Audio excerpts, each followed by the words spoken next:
Before anyone in the park noticed the wind growing colder, before the pigeons scattered across the empty path, a small voice at a wooden bench asked a question no child should ever have to ask. Mommy, If we eat today, will we starve tomorrow? The mother froze. But the second question was worse. And if we go back home, will Daddy hit you again? 20 feet away, a man who had built his reputation on fear slowly stopped walking. Because men like him were used to hearing screams, not whispers like that. Even the mafia boss couldn't ignore this. The park sat at the edge of Whitmore Heights, a neighborhood that had once been middle class and was now something quieter, something more tired. The benches were weathered. The paint on the playground equipment had chipped away in patches, revealing rusted iron underneath. A few oak trees still held their leaves, but most had surrendered them to the October wind, and they lay across the path in damp gold clusters that no one had bothered to sweep. It was the kind of park where people came to sit alone, where mothers pushed strollers without looking up, where old men read newspapers they'd already finished. It had a quality of forgetting about it, as if the park itself had been left behind by someone who never came back. Shelby Prewitt had chosen this bench because it was the farthest one from the road. She'd learned over the last 9 days that the farther you sat from the street, the less likely someone was to notice you, and right now, not being noticed was the only form of safety she had left. She was 30 years old. She had brown hair that hadn't been washed in 3 days, tied back with a rubber band she'd found in the pocket of her jacket.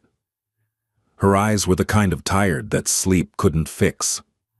The kind that comes from weeks of listening for footsteps, months of flinching at sudden sounds, years of holding your breath in your own kitchen, because the wrong word at the wrong time could change the temperature of a room in a single second. Her daughters sat beside her on the bench. Hadley was 7. Ruthie was 5. They wore mismatched jackets. Hadley in a pink zip-up that was too thin for the weather, Ruthie in an oversized gray hoodie that had once belonged to their neighbor's son. Their shoes were clean but scuffed. Their hair had been braided that morning by Shelby's hands, carefully, gently, the way she always did it, even when her fingers were shaking, because that was the thing about Shelby Prewitt. No matter how badly the world, pressed against her, she braided her daughter's hair every morning. She kissed their foreheads. She told them everything would be okay. And then she turned away and counted the money in her pocket and tried not to cry. Today, the money said $11.40. 9 days ago it had been $112. She'd taken what she could grab from the kitchen drawer the night she left. The night Trent had come home at 11:30, with whiskey still wet on his lips and an anger that had no direction until it found her face. He'd hit her before. That part wasn't new, but that night he'd done it in front of the girls. Hadley had screamed. Ruthie had stood frozen in the hallway holding a stuffed rabbit, not blinking, not breathing, just watching, and something inside Shelby had cracked, not broken, cracked, because broken meant you couldn't move. And Shelby had moved. She'd grabbed the emergency bag she kept in the back of the closet, the one with 2 changes of clothes for each girl, her ID, a phone charger, and the small fold of cash she'd been hiding for 3 months. She'd carried Ruthie on her hip and held Hadley's hand and walked out the front door at midnight without shoes on. She hadn't gone back. She hadn't called anyone. Because there was no one to call. Her mother had died when she was 19. Her father had never been in the picture. Trent had spent the last 5 years making sure she had no friends left. No connections. No safety net. That was the architecture of his control. Not just the hitting, but the isolation. The slow removal of every person who might have told her she deserved more. And now she was sitting on a bench in a public park, feeding her daughters gas station rice, pretending this was a picnic. "Is this a restaurant?" Ruthie asked, looking at the styrofoam container with serious eyes. Shelby forced a smile. "It's better than a restaurant. It's a park picnic." Hadley didn't smile. She looked at her mother with the kind of stillness that made Shelby's chest ache. Because Hadley understood more than a 7-year-old should. She understood that picnics didn't happen on cold Tuesday afternoons. She understood that restaurants didn't come in gas station containers.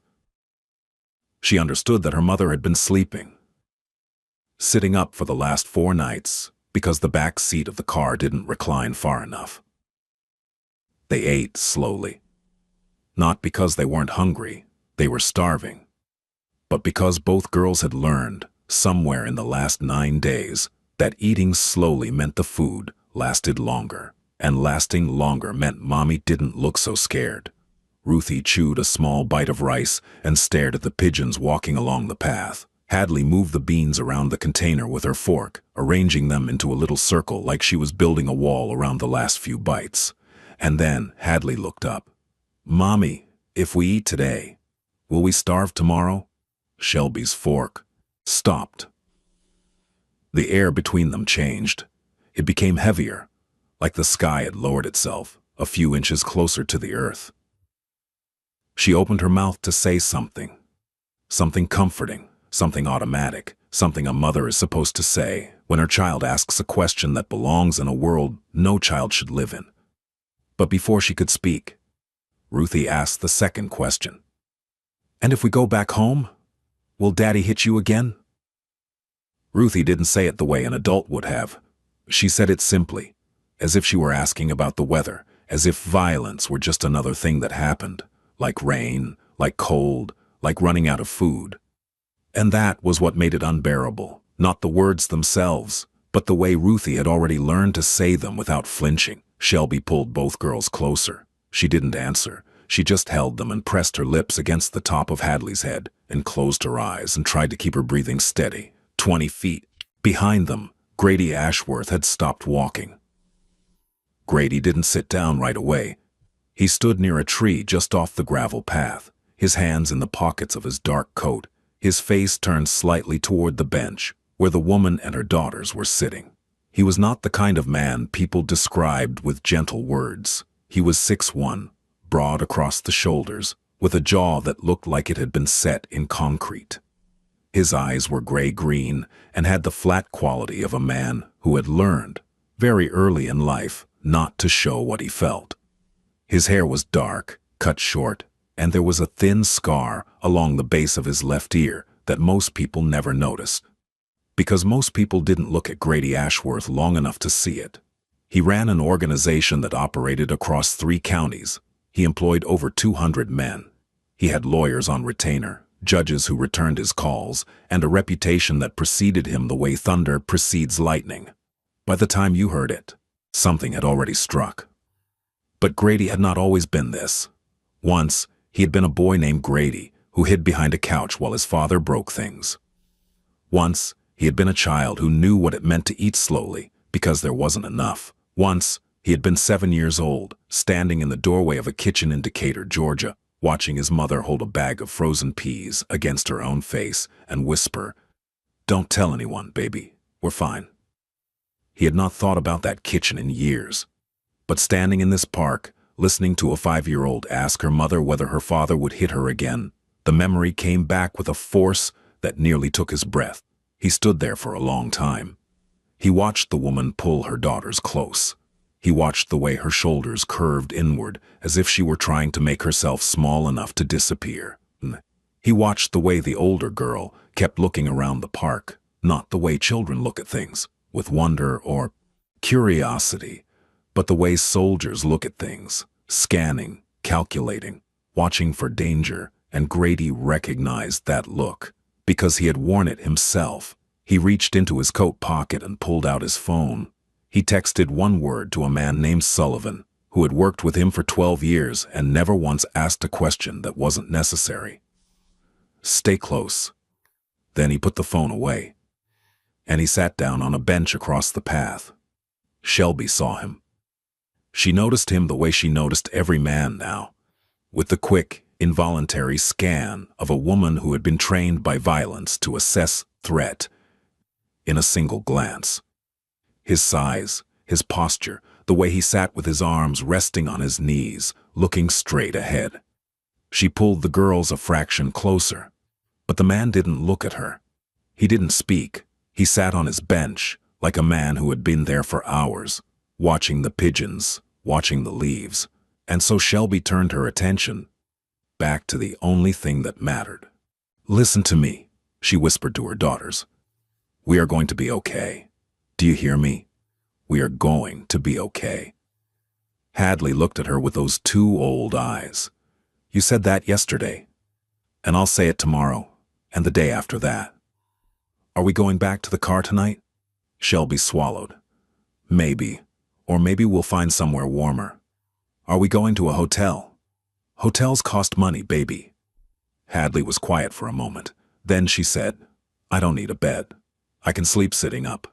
Like you do." The sentence hit Shelby in the center of her chest like a stone, because there it was, the proof that her daughter had been watching her sleep upright in the driver's seat, with her jacket balled against the window. Watching her skip meals so the girls could eat. Watching her pretend, every single hour of every single day, that she was not terrified. "You shouldn't have to sleep sitting up," Shelby said softly. "Ati, that's not your job." "It's not your job either," Hadley said. And Shelby had no answer for that. Grady heard most of it, not because he was trying to listen, but because the wind carried sound in this park, the way rivers carry leaves, effortlessly, without permission. And what the wind brought him was a conversation that made him grip the edge of the bench until his knuckles whitened. He heard the mother say they might sleep in the car again. He heard the older girl say she could sleep sitting up. He heard the younger one ask about going home and whether her father would hit her mother again. And something in Grady Ashworth shifted. It wasn't dramatic. It wasn't a transformation. It was more like a door opening in a hallway he'd walled off years ago. A hallway where a boy still hid behind a couch and a mother still whispered, "We're fine." His mother's name had been Colleen. She had worked 2 jobs, a diner in the morning and a cleaning service at night. She had kept Grady fed when there was no reason he should have been. She had taken every blow his father threw and absorbed it into her body like a sponge soaking up rain, and she had never once raised her voice in front of her son. She had died when Grady was 14, not from the beatings, from exhaustion, from a body that had simply been asked to endure too much for too long. He had never forgiven himself for not being old enough to protect her. He stood up from the bench. Shelby felt his approach before she saw it, the change in the air, the sound of footsteps on gravel. She turned, and the man in the dark coat was standing 6 feet away, his hands visible at his sides, his posture deliberately non-threatening. "I'm not going to bother you," he said. His voice was low, calm, and had the kind of control that came not from gentleness, but from discipline. "I just want to ask you something." Shelby's arms tightened around her girls. "We're fine." The words left her mouth before she could stop them, and the moment they did, she heard her own lie. The same lie every woman in her situation has told 1,000 times. The lie that has been passed down like an heirloom of survival. The lie that means, "Please don't look too closely, because if you do, I might fall apart." Grady didn't react to the lie. He'd heard it before. From his own mother, in the same voice. "Your girls look cold," he said. "They're fine. The little one's jacket is too big. She keeps pulling the sleeves up so her hands can hold the fork." Shelby blinked. She hadn't noticed that. But Ruthie was, in fact, struggling with the sleeves of the oversized hoodie, pushing them back every few seconds so she could eat. "There's a diner 2 blocks east of here," Grady said. "Callahan's. They serve hot food. Real food. I'd like to buy your girls a meal." "We don't need—" "I know you don't need it. I'm asking if you'll accept it." The distinction mattered. Shelby heard it. The difference between someone telling you what you need and someone asking what you'll allow. It was a language she hadn't heard in 5 years. "Why?" she asked. Grady looked at the 2 girls on the bench. Hadley was staring at him with that same scanning expression, cautious, measuring, ready to move. Ruthie was looking at a pigeon. "Because I asked my mother the same kind of question once," Grady said. And nobody stopped. The silence that followed was the kind that changes the direction of a conversation. It was the kind that tells you something true has been said, not performed, not rehearsed, but pulled from a place that doesn't open easily. Shelby studied his face. She had become an expert in reading men, in reading the difference between the ones who offered help and the ones who offered conditions, in reading mouths for cruelty and eyes for danger. She didn't find either in his face. She found something worse. She found recognition. "Okay," she whispered. Callahan's Diner sat on the corner of Whitmore and 7th, a small brick building with foggy windows and a bell above the door that rang when you walked in. The kind of place where the waitress called everyone "hon," and the coffee was always hot and slightly too strong. Grady walked ahead of them. Not beside them, not behind them. Ahead. Creating space, making it clear that the woman and her children were choosing to follow, not being led. When they entered, the waitress looked up from behind the counter. She saw Grady first, and her face changed the way faces do when someone powerful enters a room. Not fear exactly, but awareness. A slight adjustment. "Booth in the back," Grady said. The waitress nodded and led them to a corner booth with red vinyl seats and a window that looked out onto the parking lot. Shelby sat with the girls on one side. Grady sat across from them. Ruthie stared at the laminated menu with wide eyes. "Mommy, they have pancakes." "You can have pancakes," Shelby said softly. "And eggs." "And eggs." Hadley didn't look at the menu. She looked at Grady. "Are you going to hurt us?" The question hung in the air, like a bird frozen mid-flight. Shelby immediately reached for Hadley's arm, but Grady held up one hand, gently, barely a gesture, and looked the 7-year-old in the eyes. "No," he said. "I'm not going to hurt you. I'm not going to hurt your mother, and if you don't want to stay, you can walk out that door right now and I won't follow." Hadley held his gaze for a long moment. Then she looked at Shelby. Shelby gave a small nod. Hadley picked up the menu. They ordered pancakes and eggs for Ruthie, a grilled cheese with tomato soup for Hadley, a club sandwich for Shelby that she ordered only because Grady said, "You should eat too." While they waited for the food, Grady asked nothing. He didn't press, he didn't interrogate. He sat with his hands on the table and let the silence do what silence does when it's offered without expectation. It gives people room to breathe. It was Shelby who spoke. "First, we left 9 days ago," she said. Her voice was low, directed at the table. "My husband, he was... You don't have to explain." "I want to, because I need someone to know." She paused. "He hit me for 5 years. I stayed because I thought I could control it. I thought if I was careful enough, quiet enough, good enough, I could keep it from reaching the girls. But he hit me in front of them, and Ruthie, she just stood there. She didn't cry. She didn't move. She just stood there holding her rabbit, and I knew that if I stayed one more night, she would grow up thinking that was normal." Grady said nothing, but his jaw tightened, and his right hand, resting on the table, slowly closed into a fist. "I took what I could," Shelby continued. "Cash from the kitchen drawer, a bag I'd packed. I drove for 6 hours. Ended up here. I don't know anyone in this city. I've been sleeping in the car with the girls. I found a shelter on the second night, but they were full. I tried another one. They had a wait list. I've been buying the cheapest food I can find and trying to make it last." She stopped. She looked at the window, and then she said the part she hadn't told anyone. "He called the police, Trent. He told them I kidnapped the girls. He told them I'm mentally unstable. He filed a report. There's an alert. Child Protective Services is looking for me." Her voice cracked. "If they find me, they'll take my girls. They'll send them back to him, and he won't hurt them. Not yet. But they'll grow up in that house, with that man. And they'll learn what I learned. That love looks like control, and kindness comes with conditions." She wiped her eyes with the back of her hand. "I have $11 left. I don't have a lawyer. I don't have family. I don't have a plan. I just have them." She looked at Hadley and Ruthie. Hadley was drawing on the paper placemat with a crayon the waitress had left. Ruthie was watching the cook through the kitchen window, fascinated by the way he flipped something on the griddle. "They're everything," Shelby whispered. Grady looked at those 2 girls. He looked at the way Hadley drew a house on the placemat. 4 walls, a triangle roof, 2 windows, a door, no father in the picture, just 3 stick figures, a tall one and 2 small ones. And something in Grady Ashworth made a decision. Not the kind of decision he made in boardrooms or back offices. Not the kind that involved leverage or territory or money. The kind that came from the hallway he'd walled off. The kind that came from a 14-year-old boy who had stood beside his mother's hospital bed and promised himself that if he ever had the power to protect someone, he would not look away. He pulled out his phone and made a call.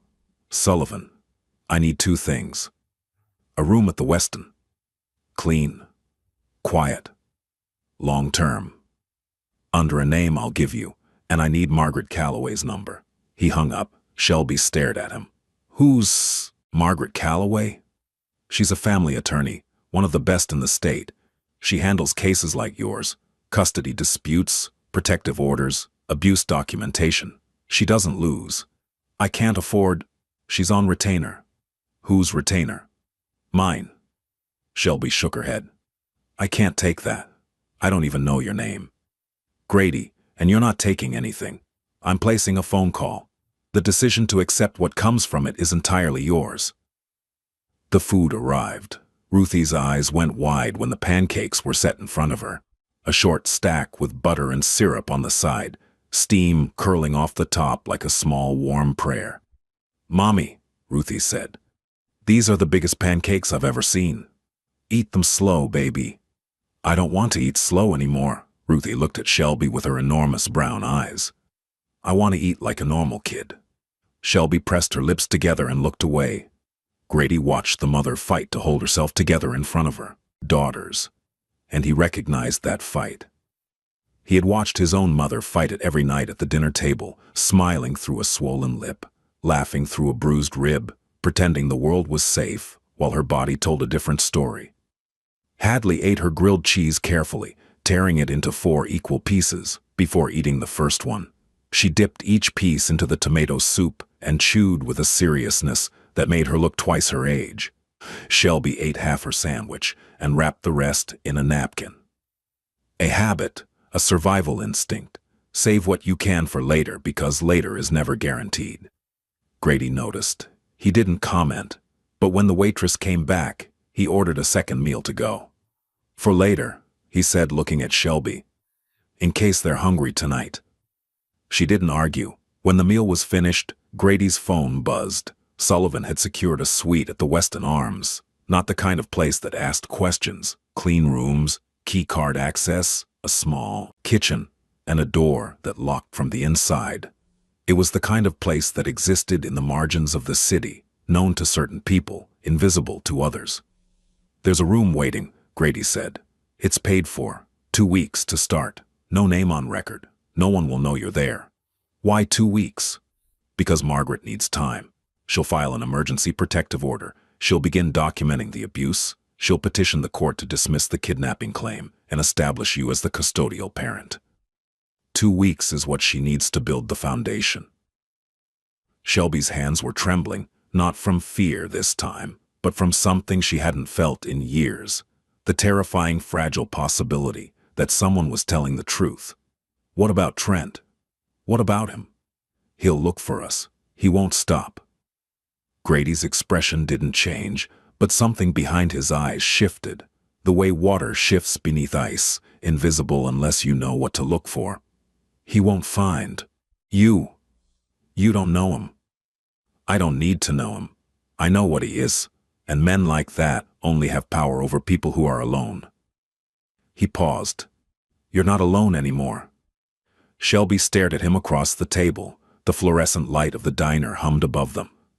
Ruthie was drawing a smiley face in the leftover syrup on her plate. Hadley was watching Grady the way she watched everything, with caution and something that might, in the right light, be the very earliest shape of trust. Why are you doing this? Shelby asked. You don't know me. Grady looked at the window. For a moment, his face changed. The controls softened. The mask moved half an inch. And behind it was not the man who ran an organization or made phone calls that rearranged people's lives. Behind it was the boy who had hidden behind a couch in Decatur, Georgia, listening to his mother's voice saying, "We're fine." My mother's name was Colleen, he said quietly. She worked 2 jobs. She never complained. She took everything my father gave her and she turned it into something that looked like a normal life. She died when I was 14. Not from what he did to her body, from what it cost her to survive it. He looked back at Shelby. Nobody helped her. Nobody stopped. People saw. Neighbors heard. Teachers noticed bruises on her arms when she came to pick me up from school. But nobody did a single thing, because it was easier to look away. His voice was steady, but something underneath it was not. I'm not looking away. The room at the Weston Arms was on the 4th floor. 2 beds, a small couch, a kitchenette with a microwave and a mini fridge. The sheets were white and clean. The bathroom had towels that smelled like soap. There was a lock on the door, a deadbolt, and when Shelby turned it, the sound of the latch sliding into place was the loudest, most beautiful sound she had heard in 9 days. Ruthie climbed onto one of the beds and bounced twice, then stopped and looked at Shelby. Is this ours? For now.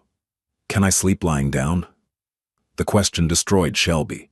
She sat on the edge of the bed and pulled Ruthie into her arms and held her so tightly that Ruthie patted her back and said, "It's okay, Mommy. I like sleeping sitting up too." And Shelby cried, not the quiet, controlled tears she'd been holding behind her eyes for 9 days, real tears. The kind that come from the bottom of something that has been pressed down for so long it forgot it existed. She cried with her face in her daughter's hair and her arms around both girls, and she cried until her body had nothing left to give. Hadley held her mother's hand through it. She didn't speak.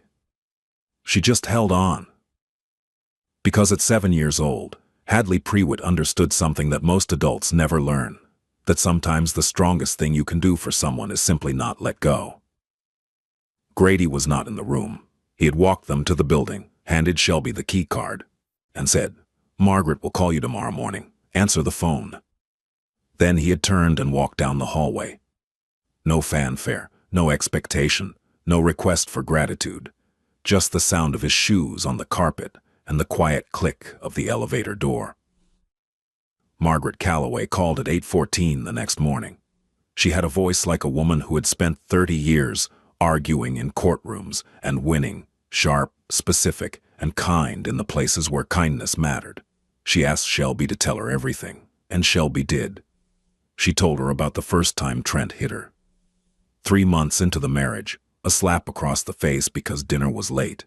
She told her about the escalation, the punches, the choking. The night he threw her against the hallway wall, so hard the plaster cracked, and Hadley, who was 4 at the time, came out of her bedroom and asked if there was an earthquake. She told her about the isolation, how Trent had systematically removed every person from her life, her college friends, her co-workers, her neighbor who used to bring over cookies on Sundays.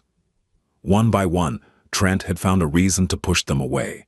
Jealousy, accusations, manufactured conflicts, until Shelby had no one left but him. Oh, she told her about the night she left, about the look on Ruthie's face, about the rabbit. Margaret listened to every word. Then she said, "I'm filing an emergency motion today. I need you to do one thing. I need you to write down every incident you can remember. Dates, times, details, every bruise, every threat, every time you went to a hospital or should have gone to a hospital. Can you do that?" "Yes." "Good. I'm also contacting a domestic violence advocacy group that will assign you a caseworker. They'll help you access emergency funds, medical care, and housing assistance beyond the 2 weeks. You won't be doing this alone." "What about the kidnapping report?" "It's a common tactic," Margaret said. "Abusers file false reports to maintain control and force the other parent to return. The courts see through it when the documentation is strong. And your documentation is going to be strong. I'll make sure of it." "And CPS?" "I'll handle CPS. If they make contact, you refer them to me. You say nothing without me present. Understood?" "Understood." "Shelby, one more thing." "Yes?" "You did the right thing, leaving, running, protecting your girls. I know it doesn't feel like it right now. I know it feels like you're being hunted for doing the one thing any mother would do. But you did the right thing, and we're going to prove it." When the call ended, Shelby sat on the edge of the bed and looked at her daughters. Hadley was eating a granola bar from the go bag. Ruthie was asleep, curled on her side with her mouth slightly open, her oversized hoodie bunched around her like a cocoon. For the first time in 9 days, Shelby exhaled. Not all the way, not completely, but enough. Enough to feel the air reach the bottom of her lungs. Enough to feel the faintest suggestion that the ground beneath her might hold. Over the following days, things began to move in ways Shelby hadn't thought possible. Margaret filed the emergency protective order. A judge reviewed the documentation. The hospital visit Shelby had made 3 years ago for a fall that fractured 2 ribs. The photographs a neighbor had once taken of bruises on her arms. The school counselor's report noting Hadley's anxiety and withdrawal, and granted the order within 48 hours. Trent Pruitt was served at his home. The order prohibited him from coming within 500 feet of Shelby or the girls. The kidnapping report was flagged for investigation, and when detectives reviewed the timeline, the midnight departure, the lack of any prior custody dispute, the hospital records, the counselor's notes, they quietly moved the case to the bottom of the pile and opened a new file, one with Trent's name on it. Margaret arranged a meeting with CPS. She sat beside Shelby in a small conference room while a caseworker named Dennis reviewed the documentation. Dennis was a quiet man, with reading glasses and a folder full of forms. He looked at the evidence. He looked at Shelby. He looked at the 2 girls sitting in the waiting room outside, drawing with crayons on the backs of old intake forms. "Mrs. Pruitt," he said, "based on what I've reviewed, I see no indication that these children are at risk in your care. I see every indication that they were at risk in the home they left." He closed the folder. "The alert has been rescinded." Shelby put her hands over her face and sobbed. Grady did not visit the Weston Arms. He did not call Shelby. He did not insert himself into the process Margaret was managing. He understood, perhaps better than anyone, that protection did not mean presence. That sometimes the most powerful thing you could do for someone was to set the machinery in motion and then step back. But he kept watch. Sullivan reported to him daily. The room was secure. The woman and her children were safe. Margaret's filings were progressing. The husband had been served and had reportedly thrown a chair through his kitchen window when he read the order. Grady received that last piece of information without expression. Then he made another call. This one was shorter, and the man on the other end understood, without being told explicitly, that Trent Pruitt's name had been noted, that certain boundaries had been drawn, and that crossing them would be inadvisable in ways that no legal document could adequately describe. It was not a threat. Grady didn't make threats. Threats were for men who needed to announce their power. Grady simply made sure that the appropriate people understood the situation, and the situation understood itself. 2 weeks after the night in the park, Shelby and the girls moved into a small apartment on the west side of the city. It was a 1-bedroom with a window that looked out onto a courtyard with a single maple tree. The rent was covered for 6 months through an emergency assistance fund Margaret had connected her to. A domestic violence organization had provided furniture, a bed, a couch, a small table with 3 chairs. A volunteer had dropped off a box of kitchen supplies, a bag of groceries, and a stuffed bear for Ruthie that was almost as big as she was. Hadley walked into the apartment and stood in the center of the living room and turned in a slow circle, looking at everything. "Is this ours?" she asked. "Yes," Shelby said. "For real?" "For real." Hadley looked at the door, at the lock, at the deadbolt. "Can we lock it?" "We can always lock it." Hadley walked to the door and turned the deadbolt herself. She stood there for a moment with her hand on the metal, feeling the weight of it, the solidity. Then she turned around and, for the first time in weeks, she smiled. Not the cautious, managed smile of a child who knows better. A real smile. The kind that starts at the mouth and travels to the eyes, and doesn't stop until it reaches somewhere deep inside the chest, where trust lives, or where trust begins to rebuild. Ruthie found her room, or their room, the single bedroom that would hold 2 small beds once they arrived. and declared it the biggest room in the whole world, even though it was barely 12 feet across. "Can I put stickers on the wall?" Ruthie asked. "You can put anything you want on the wall." Ruthie looked at Shelby with an expression of pure, uncomplicated joy. The kind of joy that only exists in children who have been given something so simple and so enormous that they don't yet have the language to name it. Safety. That was the word. But Ruthie didn't know it yet. She just knew that the door locked and the bed was soft, and her mother was sitting on the couch without looking over her shoulder. 3 months later, on a January afternoon, so cold the windows of Callahan's diner had fogged over from the inside, Shelby walked through the door with both girls. They were dressed warmly now. Proper jackets, proper shoes. Oh wait, Hadley had a purple backpack slung over one shoulder. She'd started 2nd grade at a school 3 blocks from the apartment. Ruthie had a drawing rolled up in her hand, the edges curling from being carried too tightly. The diner was the same. The bell rang. The waitress said, "Hun."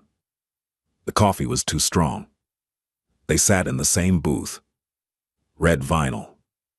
Window to the parking lot. Shelby ordered pancakes for Ruthie.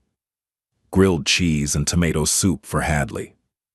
A club sandwich for herself that she ate all of, this time, without wrapping the second half in a napkin. Hadley looked up from her soup. "Mom, can we come here every Tuesday?" "If you want." "I want." Ruthie held up her drawing. It was a picture of 3 people standing in front of a building with a tree. The tallest figure had brown hair. The 2 smaller figures had braids. Above them, in shaky purple crayon, Ruthie had written a single word. Home. Shelby looked at that word and felt something inside her chest that had been clenched for 5 years, maybe longer, finally, slowly, carefully begin to open. She pressed the drawing to her heart and closed her eyes. Behind her, through the fogged window, a dark car idled at the edge of the parking lot. Inside it, a man in a wool coat looked at the diner for a long moment. He could see, through the blurred glass, the shapes of a woman and 2 small girls in a corner booth. He could see the older girl dipping something into soup. He could see the younger one holding up a piece of paper. He couldn't see what the paper said, but something about the way the mother held it against her chest told him everything he needed to know. Grady Ashworth put the car in drive. And for the first time in 20 years, the boy behind the wall, the one who had hidden behind the couch, who had listened to his mother whisper, "We're fine," who had promised himself he would never look away, finally felt the weight of that promise lift. Not because the world had changed, but because in one small corner of it, he hadn't looked away. He drove into the gray winter light and did not look back. Because looking back was for people who doubted what they'd done, and Grady had no doubts. Not about this.